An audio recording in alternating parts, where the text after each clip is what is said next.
Okay, folks, I'm going to tell you what happened to my men at Church of Gail. The Sentient Taco and Burrito were on their tail, and they just shot out their communications array, and then I told Terrance to try to go through the sun. So they decided, Terrance ran down the hall to tell Vladimir about my idea of going through the sun, and they went in, but had to fly in a zigzag pattern because the tacos and burritos also went in behind them.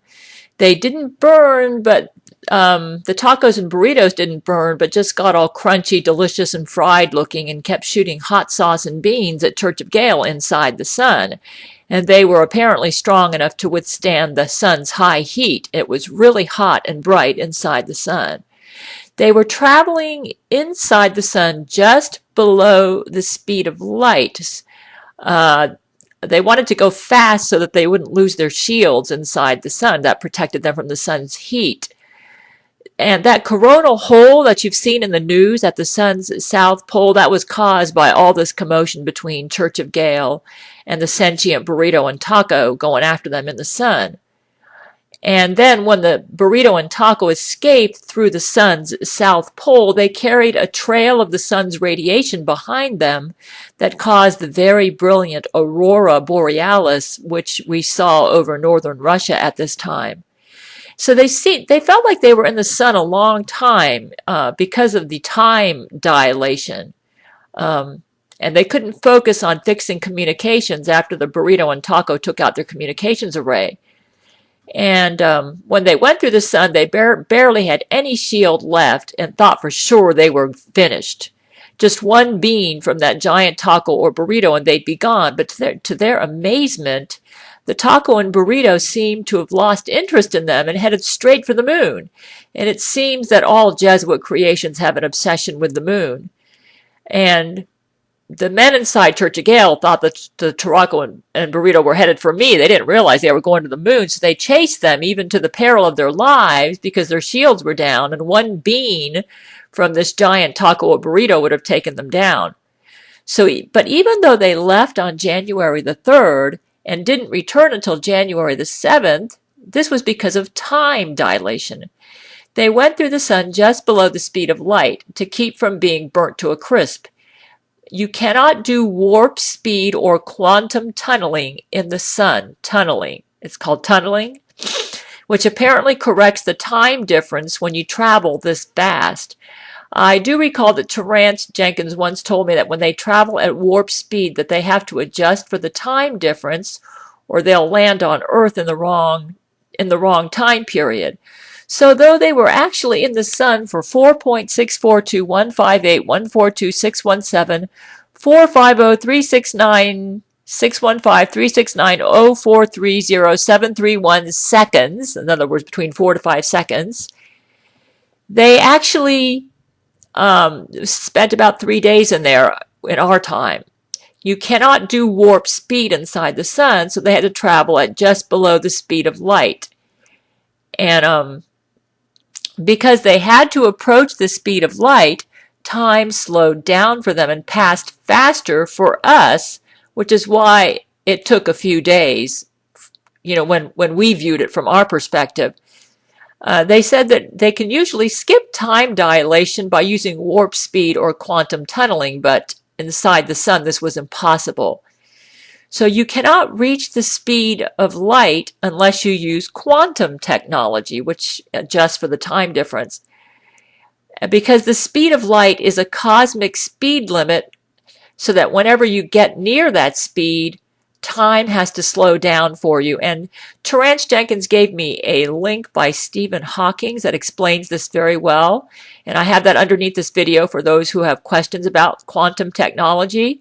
And he said this video is correct, except with today's technology, we can exceed the speed of light when we travel. Okay, so it's true. I mentioned it. I was putting my thoughts underneath the previous video, and it's true that the taco and burrito got their strength from all living Jesuits. And so for a while there, my men thought if they killed off Jesuits, they could weaken the power of the sentient taco and burrito. But then they started making babies. The taco and burrito flew to the moon like they were making love and acted like they were making love and made babies. and they renamed the moon Moonseco. Apparently, their new obsession with the moon saved the Mexicans because the burrito and tacos seem to have changed after they went through the sun. And I think that the radiation inside the sun changed their programming and caused them to lose interest in eating people. And now their new obsession was getting jobs and colonizing the moon and the earth. They look like a burrito or taco with arms and legs, but the face is embedded onto the burrito and taco. So it's like, like you see in some cartoons. They speak Spanish, like the Mexicans, and refuse to learn English. They have been making babies so fast that they have already colonized the moon, and they created a whole population. We call them Mexican food. They're actually like living Mexican food. So some of them have migrated to Earth and have also started colonizing Earth. They ended up taking jobs away from people. Yes, they did this all like within 24 hours because they can multiply so quickly.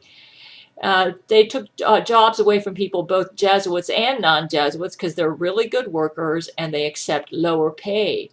So a lot of people lost their jobs. Even on Church of Gail, they lost their jobs. Church of Gail has like a Kentucky Fried Chicken janitor jobs and things like that. And then some of them ended up getting on welfare because they had kids and they were using up all the welfare money so that there was nothing left for the humans.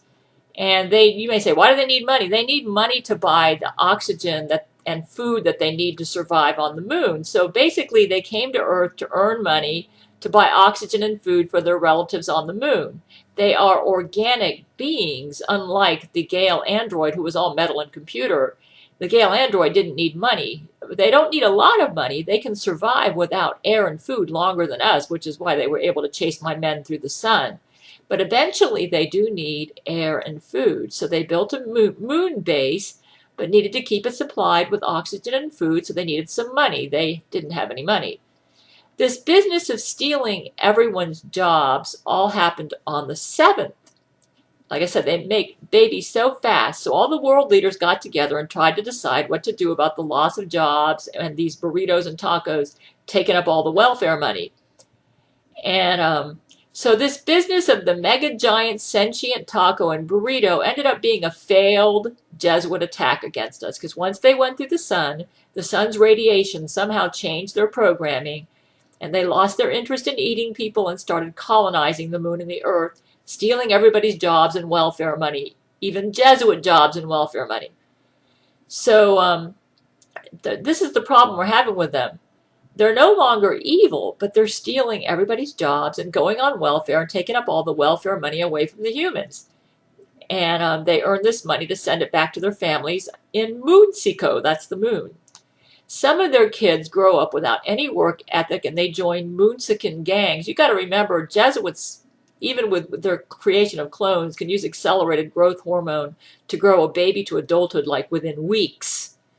So people had mixed reactions about them. Some people thought that they had the same right to be here if they want to work. Others think they need to set up a fence around the planet and enforce border laws.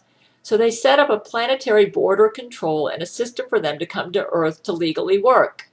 But a lot of them still came in illegally. And we call them illegal aliens because they come in from Moonseco. So they're moving to Earth from they're moving to Earth all over except Florida. My men are keeping them out of Florida to protect me. And they keep making babies and going on welfare. And there's a whole bunch of them up at Moonseco. So they had a meeting with the world leaders. The Jesuit leader Zach Knight suggested putting up a shield all around Earth that would keep them out, which uses a quadrature phase shift keyer, which would keep the shield stable. The quadrature phase shift keyer, though, would give back to Zach Knight the ability to put up his website like Crazy Gail Wiki, because that website was empowered by computer satellite technology. And once a website is put up that's empowered by computer satellite technology, it can only be taken out by taking out all of computer satellite technology, though my men destroyed the part of the computer satellite technology that controls the internet, and that's how they took out Crazy Gail Wiki in May 2014. But unfortunately, our Church of Gail website also had to be taken down because it was also powered by computer satellite technology. So when my men took down Crazy Gail Wiki in May of 2014, they ended up taking up our website as well, which was very sad for them. Though Terrance Jenkins thinks it would be hard for Zach to rebuild Crazy Gail Wiki from the bottom up, but then I don't know. Anyways, Zach Knight was proposing that we use one of their technologies. It's like a planetary shield that they could build just in case something like the Gale android ever tried to destroy Earth again. And he said we could modify it like a big border patrol fence around the planet, but it needs the quadrature phase shift keyer, which would give Zach Knight the ability to put up one of his bad websites again, which could only be taken down by taking down all of computer satellite technology. So we'd have to rebuild the part of the computer satellite network we destroyed in order to put up this shield. I proposed that we put this big border patrol fence around the planet where the Mexican food lives, like maybe around the moon, or maybe we'll move them from the moon to Pluto or some other moon or planet in our solar system. And that way it will be safe for us to travel into space and not have to deal with the sentient tacos and burritos in outer space. So this is the latest, folks, okay? Jesus told me to make this video to let you all know what happened to my men when this sentient Mexican food chased them, and this is what happened. So this is the latest. Just wanted to give you an update and what I've suggested to my men, about. The latest communication I had with Terrance is I suggested that we put up the shield not around Earth, but around the planet or moon where the sentient tacos and burritos live. So we were dealing with some pretty advanced technology nowadays, and fortunately my suggestion to tell the men to go through the sun seems to have changed the programming of the sentient tacos and burritos. You know how they say never to expose a computer's hard drive to radiation because it can destroy the hard drive? Well, same principle applies here. So even though they are organic beings, they are programmed, I guess, with computer technology. And so when they went through the sun and it burnt them, it made them look like crispy fried Mexican food, but didn't destroy them, it did mess up their programming and change them from an evil being to a benign, sort of like a benign being. So the only problem we have now is they're overpopulating the Earth and the moon, and we need to erect probably some sort of shield. Terrance said that this shield that Zach Knight proposed would work. It would keep them from bothering us. We could keep them isolated to them, keep them off of Earth. But I just felt like it'd be a better idea to put the shield, instead of putting it around Earth, maybe put it around the moon or put it around wherever they're going to be living. So this is the latest, folks. And just be in prayer for my men and ask the Lord to give them wisdom and to direct our thoughts and help us to make the right choices in regard to how to deal with the overpopulation problem and them stealing our jobs and, taking all our welfare money.